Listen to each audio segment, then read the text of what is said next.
Baik, Assalamualaikum warahmatullahi wabarakatuh. Waalaikumsalam warahmatullahi wabarakatuh.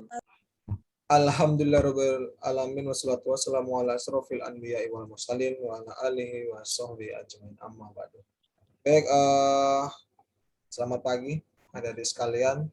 Kali ini kita masih bertemu pada pertemuan kelima kali ini, yakni presentasi kelompok 1. Adapun materinya berkaitan dengan memahami risiko bisnis. Oleh karena itu, presentasi tersebut akan disampaikan oleh 4 orang teman kalian, Ferdiansyah Abdillah, M. Rafi Al-Fatihah, kemudian juga Alif Hadi Pratama, dan Aldi Ramali. Baik, seperti apa materinya akan dijelaskan oleh keempat teman kalian tersebut. Bapak harapkan presentasinya bisa berjalan sesuai harapan dan bisa kondusif. Baik, oleh karena itu Bapak langsung berikan waktu yang selonggar-longgarnya kepada kelompok presentasi. Waktu dan tempat dipersilakan. Baiklah, terima kasih kepada Pak Mail yang telah memberikan waktu dan kesempatannya kepada kelompok kami untuk presentasi. Di sini saya akan membuka presentasi terlebih dahulu. Assalamualaikum warahmatullahi wabarakatuh. Waalaikumsalam warahmatullahi wabarakatuh. Pertama-tama kita aturkan puji dan syukur kepada Allah Subhanahu wa taala, karena berkat kehadiran beliau lah kita bisa melaksanakan Zoom pada pagi yang cerah ini. Dan sholawat serta salam kita ucapkan kepada Nabi Muhammad SAW yang telah membawa kita dari zaman kegelapan menuju zaman terang benderang seperti pada saat ini. Baiklah, untuk mempersingkat waktu, di sini kami mungkin tadi sudah disebutkan oleh Pak Mail bahwa kami beranggota 4 orang yang terdiri dengan saya sendiri selaku moderator, Ferdi selaku pemateri, Alif dan Aldi juga selaku materi. Sebelum memulai presentasi pada pagi hari ini, ada baiknya kita melafazkan basmalah. Bismillahirrahmanirrahim. Baiklah, materi pertama akan dijelaskan oleh saya sendiri karena mungkin kendala sinyal ya Pak. Anggota kelompok saya yang lain belum ada yang masuk Zoom. Langsung saja kita akan saya akan memaparkan materi tentang memahami manajemen risiko bisnis. Dalam berbisnis kita harus berani mengambil risiko, entah apapun risikonya. Karena semakin besar risiko yang kita ambil, maka semakin besar juga kemungkinan bisnis kita akan maju. Hanya saja intensitasnya akan meningkat ketika kita akan melakukan bisnis. Seperti yang saya contohkan tadi, bahwa jika kita mengambil risiko yang besar, maka hasilnya juga akan menjadi besar. Baiklah, kita masuk ke pengertian risiko. Definisi risiko secara lebih spesifik adalah konsekuensi yang muncul sebagai dampak adanya ketidakpastian, sehingga memunculkan dampak yang merugikan bagi pelaku usaha. Sebaliknya, bila ada konsekuensi yang besar kita ambil, maka keuntungan kita dapat juga akan besar. Motivasi mengambil risiko bisnis.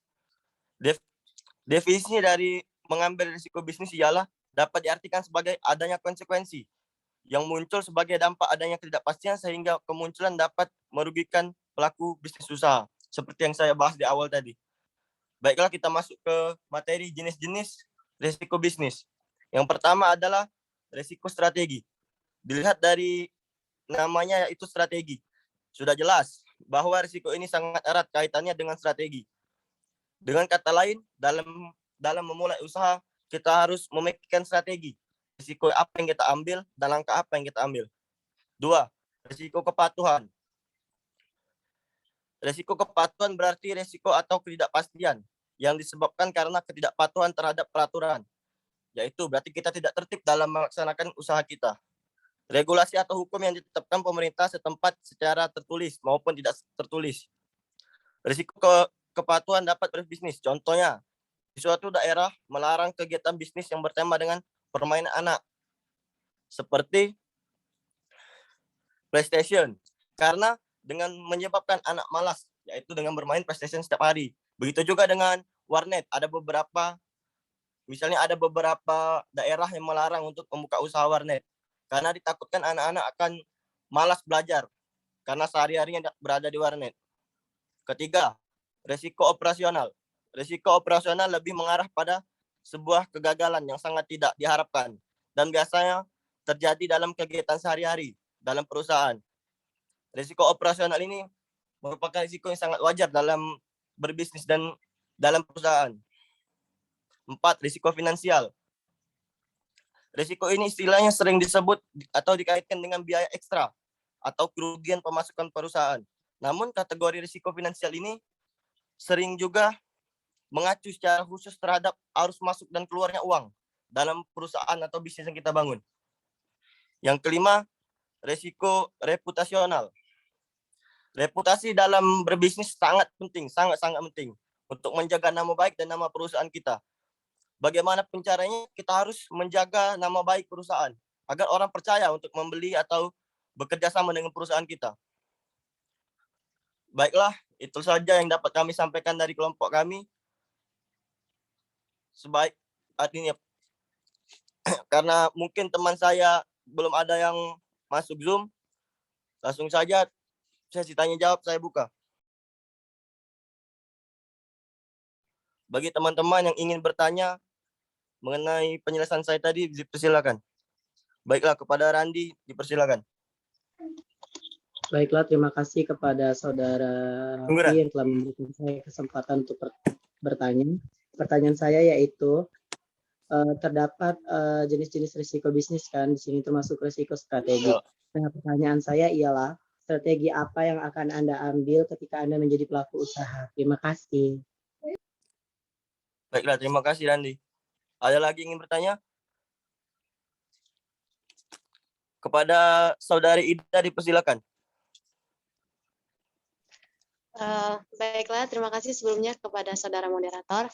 Perkenalkan, saya Ida Santika. Yang ingin saya tanyakan adalah, tadi kan di bagian risiko reputasional itu kan, jika nama baik perusahaan hancur atau reputasinya buruk, itu apa yang akan kalian lakukan jika hal itu terjadi di perusahaan kalian menurut pendapat kelompok kalian? Terima kasih. Wassalamualaikum. Kepada Saudari Ida, tolong bisa dituliskan pertanyaannya. Boleh. Baiklah, kami membuka satu pertanyaan lagi. Apakah ada yang ingin bertanya lagi?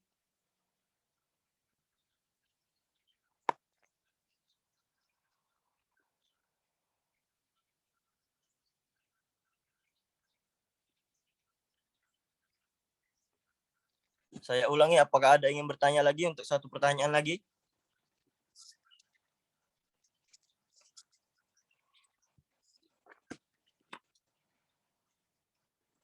Jika tidak ada, beri kami waktu untuk beberapa menit untuk menjawab pertanyaan dari Saudara Randi dan Saudari Ida.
Baiklah, di sini saya akan menjawab pertanyaan dari Saudara Randi.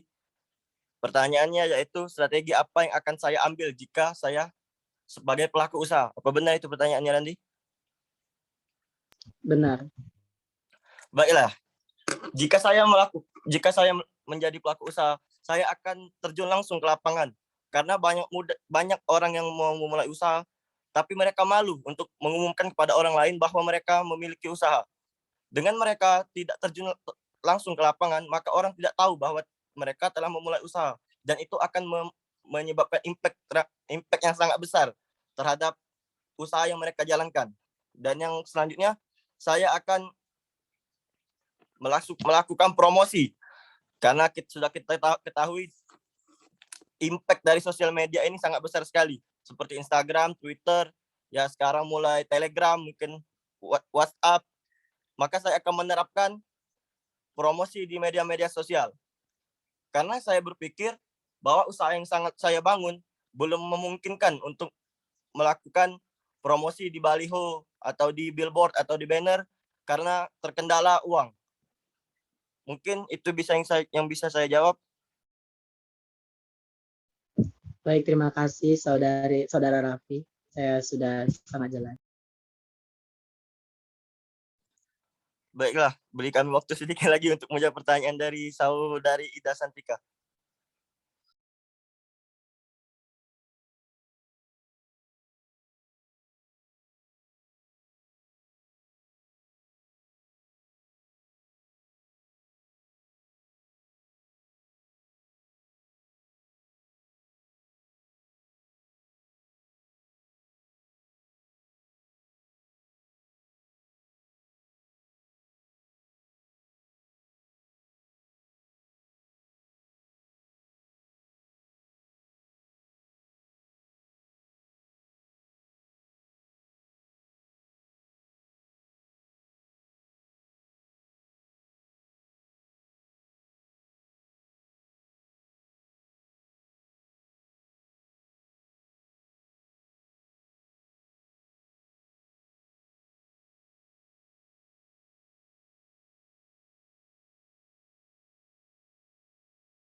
Baiklah, pertanyaan dari saudari Ida Santika akan dijawab oleh saudara Ferdiansah.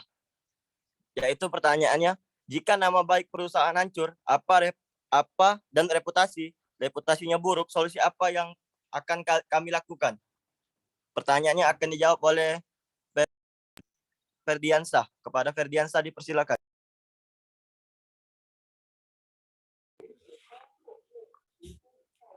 Baiklah, saya akan menjawab pertanyaan dari saudari Ida Santika. 1. Mengakui kesalahan Anda. Jika reputasi buruk yang Anda terima merupakan buah dari kinerja Anda, akuilah bahwa Anda telah melakukan kesalahan. Jika memang perusahaan salah dalam hal penyediaan produk, mengakui bahwa produk tersebut mengalami sedikit masalah. Tariklah produk tersebut dan gantilah dengan produk baru yang lebih baik. 2. Terima kritik dengan baik dan jadikan kritikan tersebut sebagai bagian dalam berbenah. Belajar dari pengalaman perusahaan-perusahaan yang tidak dapat menerima kritikan. Bagaimana nasib mereka saat ini? Apakah semakin tumbuh atau justru sebaliknya? Kami yakin mereka yang memiliki banyak persaingan dan tidak berbenah setelah dapat reputasi buruk. Bisnisnya akan semakin menyusut. Hasilnya keuntungan menurun, pelanggan pun semakin menurun. Untuk itu, jadikanlah kritikan sebagai waktu yang tepat untuk Anda berbenah dan memperbaiki sebuah kesalahan. 3. Lakukan klarifikasi saat ada masukan negatif dan tidak relevan dengan keadaan sebenarnya. Era modern seperti saat ini sangat mudah untuk merusak perusahaan lain. Salah satunya adalah dengan membuat berita-berita negatif palsu atau hoax untuk menjatuhkan kompetitor. Jika Anda menemukan kejadian seperti ini, lakukan klarifikasi bahwa apa yang telah disebarkan di media sosial itu tidak benar. Buktikan kejadian sebenarnya, jangan Anda kurangi atau Anda tambah. 4. Rebranding. Jika Anda sudah tidak mampu lagi memperbaiki reputasi merek, lakukan rebranding. Ubah sebagian besar dari produk Anda dengan produk baru. Pastikan semua yang Anda lakukan adalah benar-benar baru dan tidak ada lagi kesalahan serupa pada brand baru Anda ini. Terima kasih. Baiklah, saya akan menambahkan sedikit. Jika perusahaan reputasinya buruk, solusinya sudah sebutkan tadi oleh saudara Ferdi. Dan saya menambahkan sedikit, jika reputasi perusahaan buruk, maka adakanlah yang namanya diskon. Maka yang seperti yang kalian ketahui bahwa di Indonesia ini sangat antusias sekali masyarakatnya terhadap diskon. Maka lama-kelamaan reputasi perusahaan akan baik. Dengan begitu memperbaiki dan juga harus diseimbangkan dengan perbaiknya produk dan pelayanan kepada masyarakat. Kepada saudari Ida, apakah sudah jelas? Atau ada ingin disanggah lagi? Alhamdulillah, saya sudah jelas. Terima kasih kepada moderator dan saudara Ferdiansah. Baiklah, terima kasih. Mungkin sampai sini saja presentasi dari kelompok kami. Bila ada salah kata, kami mohon maaf. Maaf. Hampir saja kelupaan bahwa saya belum menyampaikan kesimpulan dari presentasi saya pada pagi hari ini. Kesimpulan dari presentasi pada pagi hari ini yaitu hal yang terpenting dalam melakukan usaha yaitu mempelajari risiko dan berani mengambil risiko. Bahwa jika kita hanya berdiam dan tidak berani mengambil risiko, maka usaha atau bisnis yang kita jalani akan stuck atau akan jalan di tempat, tidak akan maju-maju. Dan bisa ditarik garis besarnya dari sini yaitu hal yang terpenting dari bisnis yaitu strategi, reputasi, kepatuhan atau tata tertib terhadap masyarakat atau regulasi dari pemerintah, ketiga operasional, keempat finansial, dan kelima reputasional. Baiklah, mungkin itu saja presentasi dari kelompok kami pada pagi hari ini. Bila ada salah kata, saya mohon maaf. Kepada Allah, saya mohon ampun. Khairul kalam, nun wal kalam, mimba turun. Wassalamualaikum warahmatullahi wabarakatuh. Waalaikumsalam warahmatullahi wabarakatuh. Waktu dan tempat saya persilakan kepada Bapak Mail. Oke, terima kasih atas presentasinya. Di sini perlu menjadi perhatian bersama ya, bahwasanya kekompakan kelompok itu menjadi poin yang paling penting dalam presentasi. Nah, pada kelompok pertama kali ini hanya 2 orang yang hadir dan 2-nya tidak hadir, dan itu akan Bapak masukkan di dalam catatan. Jadi setiap anggota kelompok yang presentasi wajib untuk hadir, tidak boleh tidak hadir atas berbagai macam keluhannya. Itu kira-kira ya. Kemudian Bapak ingin menambahkan sedikit materi berkaitan dengan risiko bisnis. Bapak share screen.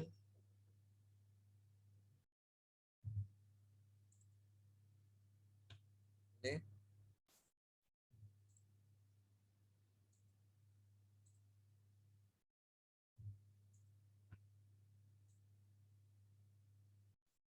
Oke.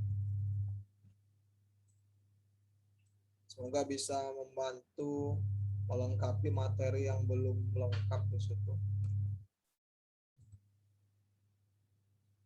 Nah, kali ini kita membahas tentang manajemen resiko bisnis. Jadi,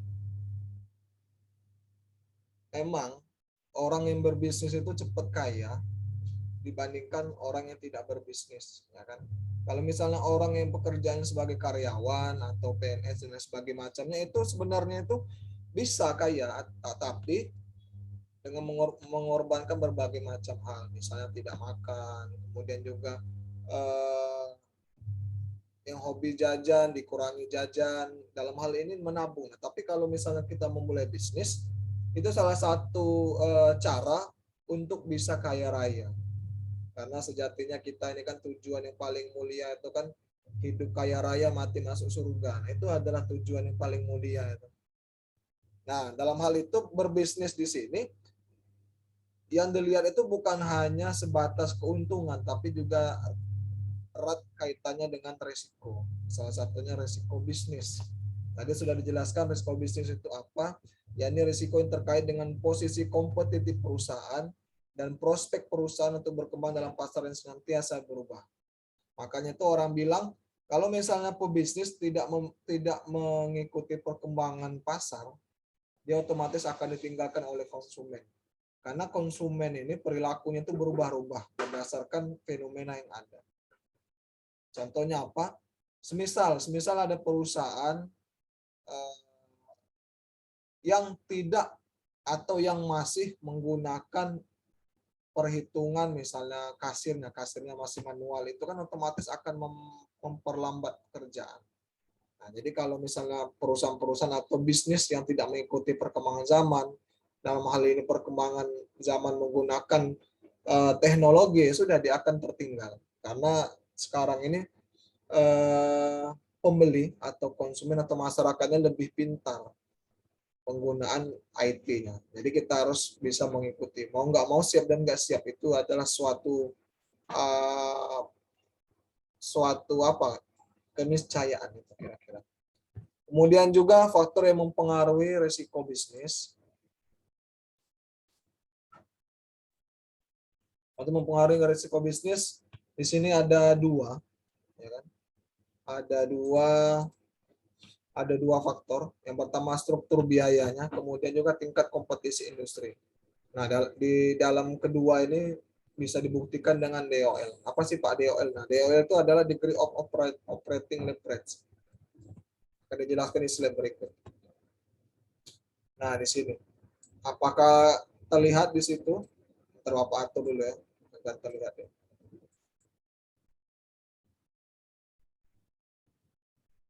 Nah, di sini. Sektor usaha dan keuangan dan risiko bisnis. Di tabel tersebut kalau misalnya ada di sekalian lihat, ada berbagai macam sektor usaha. Bisnis pertanian, kemudian juga bisnis perikanan, bisnis peternakan, minyak dan gas, bisnis makan dan minum. Ada lagi slide selanjutnya. Nah, tapi di sini kita harus petakan misalnya risiko bisnis pertanian misalnya. Di sini bisnis pertanian pasti memiliki sektor usaha ini pasti memiliki berbagai macam risiko bisnis. Salah satunya kalau kita bisa lihat risiko pertanian di sini, produk yang dihasilkan mudah busuk atau cepat kadaluarsa, itu salah satu risiko. Makanya itu kebanyakan kalau misalnya produk-produk busuk ini biasanya kaitan dengan distribusi pengiriman. Kadang-kala kan kalau misalnya pengiriman dari desa ke kota, kemudian juga semisal pada saat penyeberangan, misalnya di penyeberangan ke Bakauheni Merak, tiba-tiba cuaca lagi tidak mendukung, alias banyak ombak di situ, kan tidak bisa menyeberang tuh kapal-kapal, karena itu akan sangat membahayakan. Dan imbasnya apa? Banyak truk-truk pengangkut pengangkut bumbu-bumbuan seperti cabai, bawang dan sebagainya macamnya itu kan mereka kan ada masa kadaluarsanya tuh bisnis. bisnisnya itu. Nah, karena di pengirimannya itu terkendala di alam, ya sudah lama kelamaan busuk, dan imbasnya lagi harga dari pertanian atau hasil perkebunan tersebut bisa turun karena dia sudah busuk, dan itu bisa mengecewakan dari si penjualnya itu sendiri. Nah, itu kira-kira resiko. Kemudian juga harus punya tempat penyimpanan yang aman dan bersih agar segar. Nah, itulah makanya di sini kan. Kemudian juga serangan hama penyakit kalau misalnya lagi ditanam. Ya kayak mungkin ibu-ibu kalian misalnya, ibu-ibu kalian atau keluarga kalian punya perkebunan jagung misalnya. Jagung kan kalau misalnya hamanya itu kan bukan hanya hama-hama yang hinggap di daun, tapi juga hama-hama kayak tikus itu bisa berpengaruh. Kok bisa Pak tikus berpengaruh? Karena kan tikus itu kan hobinya kalau pada saat kita tuh baru nanam bibit jagung, dia tuh hobi makanin jagung, bibit jagung. Nah, itulah kenapa banyak petani-petani jagung itu merasa dirugikan atas hama tikus ini sendiri. Yang harusnya kita tuh panen 100%, tiba-tiba ada hama, bibitnya itu hilang, bisa panen nggak sampai itu, malah separuhnya aja. Kadang juga bibitnya itu bisa hanyut kalau misalnya kita tuh ada lahan di sekitar sungai, tiba-tiba sungainya itu sedang pasang atau sedang apa ya kata orang, sedang naik kapasitas airnya, otomatis dia kan akan hanyut. Nah, itu beberapa risiko yang dihadapi oleh para petani yang tidak bisa kita prediksi. Sebenarnya itu alam yang sudah mengatur, tapi kita bisa memahami dan kita memberikan solusi apa sih yang bisa diharapkan. Nah, di sini solusinya menjual produk tepat waktu, kemudian juga jumlah yang dipanen sesuai dengan daya beli konsumen. Jadi jangan sampai kita buat kita bercocok tanam, kita tidak tahu mau dijual di mana itu hasil panennya nanti. Nah, jangan sampai nanti besarlah biaya daripada pendapatan, itu sangat amat merugikan. Kemudian bisnis perikanan, masuknya bakteri kalau ikan, kemudian juga solusinya melakukan pengontrolan kondisi produk secara berkala. Nah, ini beberapa risiko dan solusi yang ditawarkan, itu bisa diterapkan juga sih sebenarnya. Kemudian juga ini sektor pabrik rokok. Pabrik rokok ini risikonya keluarnya regulasi yang tidak memperbolehkan merokok di tempat tertentu. Kita di tempat AC aja kadang-kala nggak boleh. Dia ada namanya smoking area tersendiri. Kemudian solusinya gimana? Perusahaan rokok menjalin kerjasama dengan berbagai macam pihak dengan kebijakan win-win solution. Nah, itu salah satu.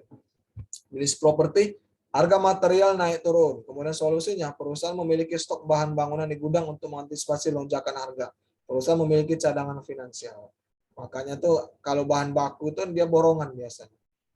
Dan juga biasanya kalau di rekanan dia sifat harganya tuh biasa lebih stabil. Itu risiko bisnis. Kemudian juga penerapan manajemen risiko bisnis, adanya pengawasan aktif Dewan Komisaris, kebijakan dan prosedur manajemen risiko, proses identifikasi sebagaimana proses manajemen risiko kemarin, dan sistem pengendalian internal. Dan juga ini identifikasi sama seperti kemarin, kemudian juga pengukuran. Nah, kalau untuk pengukuran di sini ada berbagai macam cara untuk melihat.